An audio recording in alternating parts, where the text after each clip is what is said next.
Men are inclined to look at clothing as an investment, and at some point, I think it's their work uniform, and I like to help them break out of that, to get some pleasure out of their clothing, because it's more than just pleasure.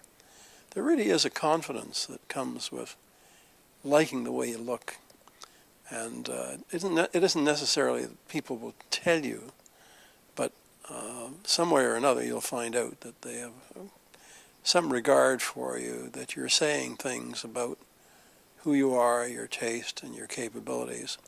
But I think that there's still something about this idea that you are interested in fashion that isn't male, it isn't masculine. It shouldn't be something you admit to. It's sort of a word that almost comes to me as narcissistic, but it's not quite narcissistic. It's just not playing the male role. The male role is dress the kids, dress the wife, provide for all the things that your family needs, and you make do with what you have in your wardrobe. Most men make a purchase without any reference to what's in their wardrobe. Their decisions are made at point of sale, so there's no pre-planning. And he goes out and he goes into a store, probably because he may see salespeople that look like they're well dressed in there.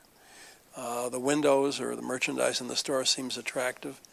The number one attraction for men is at point of sale. That's where they make most of their decisions. It isn't even location, it isn't advertising. But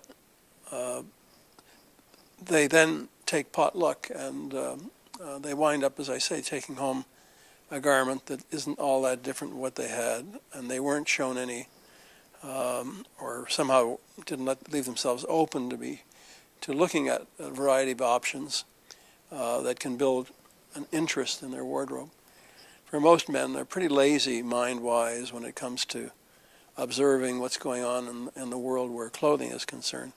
So the dependence on an associate that knows what might be right for him and tries out ideas and gets reactions to them, so it isn't a snap decision and an impulse sale. Then he makes a constructive purchase and he adds something to his wardrobe that he truly starts to enjoy. And now he might consider being a more regular purchaser, and that's off and on. You know, sometimes you'll see a man for several years steadily, and then for a while, I guess he wears what he has, and that's all right too, as I say, as long as perhaps he considers the accessory aspect of it and freshens it up with something to avoid the monotony of wearing the very same uniform all the time.